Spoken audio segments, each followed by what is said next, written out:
Gold, trusted gold buyers. మీరు తాకట్టు పెట్టిన బంగారాన్ని విడిపించి ఈ రోజు ఉన్న మార్కెట్ ధరకు కొనబడను.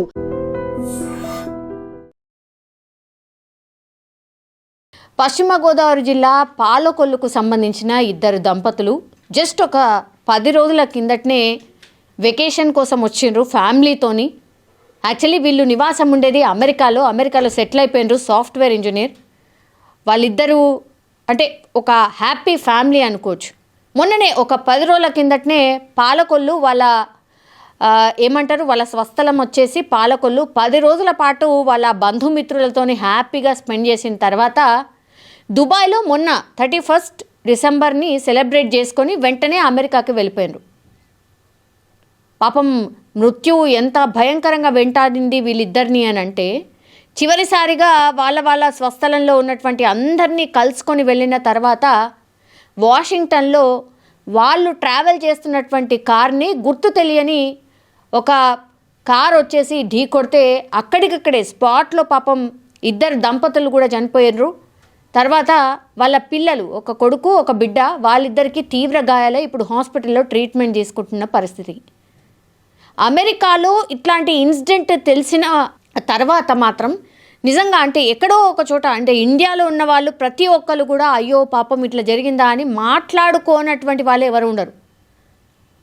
యాక్సిడెంట్లో చనిపోయినా లేకపోతే ఏ ఇన్సిడెంట్లో చనిపోయినా సరే అయ్యో మన వాళ్ళు కదా అన్న ఫీలింగ్ డెఫినెట్లీ ఉంటుంది ప్రతి ఒక్కరికి కూడా. పాపం ఇప్పుడు పశ్చిమ గోదావరి జిల్లాకు సంబంధించిన వాళ్ళు ఒక 10 ఏళ్ల క్రితమే మంచి జాబ్ వచ్చింది, ఆయన వెళ్ళిపోయిండు, అట్లాగే కొడుకు కూతుర్ని మంచిగా చదివించుకొని వాళ్ళు బాగుంటున్నారు.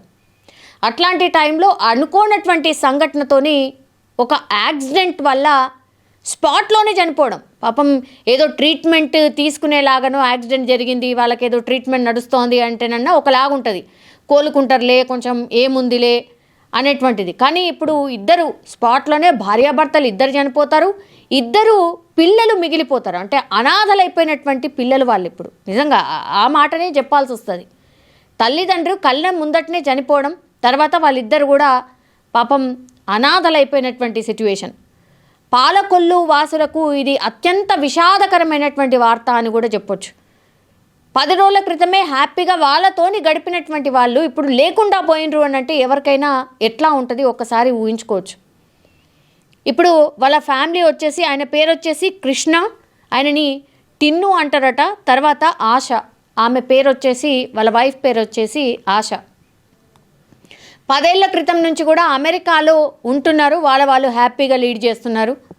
కానీ అనుకోనటువంటి సంఘటన వల్ల ఇప్పుడు వాళ్ళు ప్రాణాలు కోల్పోవడమే కాకుండా ఇప్పుడు ఆ పిల్లల పరిస్థితి ప్రశ్నార్థకంగా మారిపోయింది.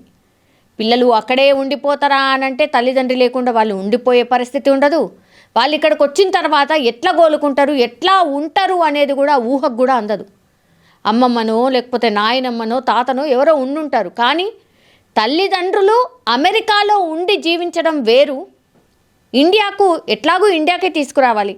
ఇండియాకు వచ్చిన తర్వాత వాళ్ళు ఎట్లు ఉంటారు, వాళ్ళ బాగోగులేంది, అసలు వాళ్ళది ఏంటి అనేది ఏమీ తెలియనటువంటి పరిస్థితి. ఇట్లా ఆల్ ఆఫ్ సడన్ జరిగే ఇన్సిడెంట్స్ కూడా మొత్తం ఫ్యామిలీస్ని కూడా ఒక ప్రశ్నార్థకంగా మార్చేస్తాయి. అలాంటి ఇన్సిడెంటే ఇది కూడా అనుకోవచ్చు. పాపం అది 2025లో వాళ్ళ బంధుమిత్రులతోని వాళ్ళతోని హ్యాపీగా గడిపి 31st రోజు దుబాయ్లో గడిపి 2-3 రోజులకే ఈ ఇన్సిడెంట్. సో అత్యంత విషాదకరమైనటువంటి వార్త అనుకోవచ్చు. పశ్చిమ గోదావరి జిల్లా పాలకొల్లుకు చెందినటువంటి భార్యాభర్తలు ఇద్దరు ప్రాణాలు కోల్పోయారు. నిజంగా ప్రస్తుతం ఉన్నటువంటి సమాజం దేనికి ప్రయారిటీ ఇస్తుంది?